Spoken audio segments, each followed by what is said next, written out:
Hello friends, मैं मीनाक्षी शर्मा आप सभी का स्वागत करती हूँ सक्सेस स्टडी में। मैं आपको पढ़ाऊँगी एनडीए यूजीसी नेट का सेकंड पेपर सोशल वर्क और ये यूनिट फर्स्ट है हमारा। ठीक है, तो मैं यहाँ पे आपको बताऊँगी कि समाज कार्य अभ्यास से संबंधित क्या क्या चुनौतियाँ होती हैं और विविध प्रवेश में समाज कार्य के अभ्यास बताऊँगी मैं। ठीक है, और नोट्स बनाते जाइए और स्टडी करिए। और जैसा कि आप सभी को पता है, लॉकडाउन की वजह से एग्ज़ाम तो इधर होने वाला नहीं है, तो आपके पास बहुत सारा टाइम है, तो आप बिना टाइम वेस्ट किए प्रीवियस ईयर के क्वेश्चन पेपर सॉल्व करिए और अपने कॉन्सेप्ट क्लियर करिए। ठीक है, तो आगे बात करते हैं हम क्या समाज कार्य अभ्यास में उनसे संबंधित के क्षेत्र से संबंधित चुनौतियाँ होती हैं। तो ये जनसंख्या में प्राप्त धार्मिक अंधविश्वास होते हैं, वो सभी को पता है, बहुत ज़्यादा अंधविश्वास भरे पड़े हैं। अज्ञानता है लोगों में। सामाजिक जो राजनैतिक संरचना है वो भी एक चुनौती ही है।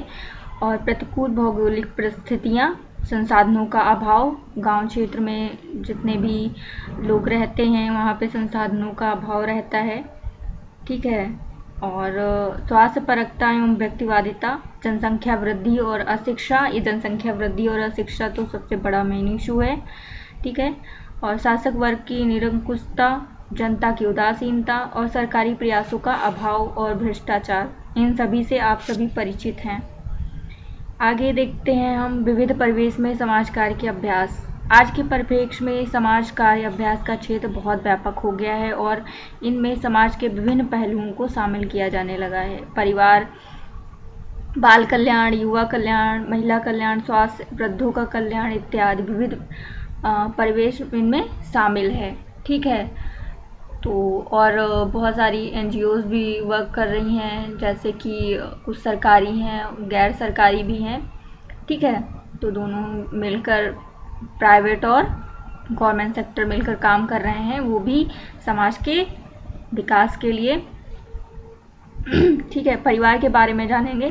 परिवार एक सामाजिक इकाई है, ये हमेशा पूछा जाता है, परिवार कौन सी इकाई है, इसका महत्व क्या है, ये सब कुछ। ठीक है, तो आप ध्यान रखिएगा। विश्व के समाजों में अनेक भिन्नताओं के बावजूद परिवार के घटक के रूप में पति पत्नी और उनके बच्चे होते हैं। भारत में संयुक्त और एकल दोनों प्रकार के परिवार देखे जाते हैं। हमारे यहाँ 2 टाइप के परिवार पाए जाते हैं। एक तो एकल परिवार होता है, दूसरा संयुक्त परिवार। संयुक्त परिवार वो होते हैं जहाँ पे जॉइंट फैमिली हो, दादा दादी और बच्चे, मम्मी पापा, बुआ, ये सारे लोग होते हैं। ठीक है, एकल परिवार में सिर्फ अविवाहित बच्चे और उनके माता पिता होते हैं। ठीक है, भारत में विभिन्न वर्गों के लिए 1951 में कल्याण, विकास तथा सशक्तिकरण के कार्य योजनाबद्ध प्रकार से प्रारंभ किया गया था। योजनाबद्ध रूप में कार्य प्रथम पंचवर्षीय योजना के क्रियान्वयन के साथ ही प्रारंभ हो गया था। परिवार कल्याण कार्यक्रम में क्या क्या है ये देखेंगे।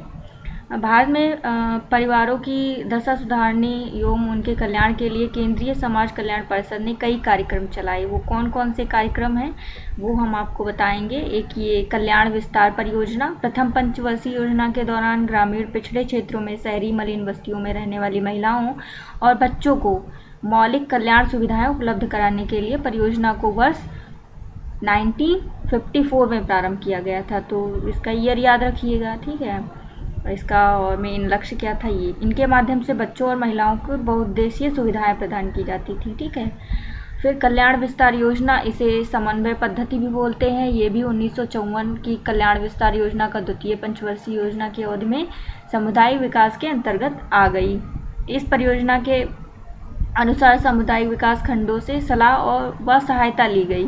सामुदायिक विकास खंडों की सीमा में स्थापित किया गया, क्योंकि इस प्रकार का विचार किया गया कि सामुदायिक विकास महिलाओं और बच्चों के विकास के बिना संभव नहीं है। ये तो सही है, हमारा जो टारगेट है वो महिलाएं और बच्चे ही होती हैं, यहीं से बहुत सारी प्रॉब्लम्स क्रिएट होती हैं। ठीक है, जब तक इनका डेवलपमेंट नहीं होगा तब तक कि हमारे समाज का विकास नहीं हो सकता है। ठीक है, और कल्याण विस्तार परियोजना ये नगर के लिए था। परियोजनाओं का आरंभ 1960 में किया गया था। ये परियोजना शहर की मलिन बस्तियों में महिलाओं और बच्चों के लिए बालवाड़ी और शिल्पकारी, सामाजिक शिक्षा, महिलाओं के लिए प्रसूति सुविधाएं और मनोरंजन सेवाएं प्रदान करती थी। ठीक है। फिर समवर्ती क्षेत्रों के लिए क्या था? चीन के आक्रमण के बाद समवर्ती क्षेत्रों में रहने वाले लोगों का देश के अन्य क्षेत्रों में रहने वाले लोगों के साथ संवेगात्मक एवं सांस्कृतिक संबंधों को बढ़ाने पर बल दिया गया। इसका ध्यान रखते हुए इन परियोजनाओं को चलाया गया। इन परियोजनाओं के अंतर्गत महिलाओं एवं बच्चों को अनेक प्रकार की सुविधाएं उपलब्ध कराई जाती थी। इन परियोजनाओं में बच्चों की पूर्व विद्यालयी शिक्षा और स्वास्थ्य सुविधाएं प्रमुख रहीं। ठीक है। अब हम परिवार एवं बाल कल्याण परियोजना देखेंगे। इन परियोजनाओं का आरंभ वर्ष 1967 में किया गया था। इन परियोजनाओं के अंतर्गत ग्रामीण क्षेत्रों में परिवार व बाल कल्याण सेवाएं उपलब्ध कराई जाती थी, जिनमें परिवार को एक मौलिक संस्था के रूप में स्वीकार करके सहायता प्रदान की जाती थी। इसके अंतर्गत ग्रामीण महिलाएं, बच्चों और उनके लिए सेवाएं उपलब्ध कराना और कार्मिकों को प्रशिक्षण के लिए उचित सामग्री विकास किया जाता था। ठीक है। ये कुछ हैं स्वैच्छिक ब्यूरो और परिवार परामर्श केंद्र। ठीक है। इनके कार्य क्या थे ये देख लीजिएगा। और ये शुरू हुई थी 1982 में।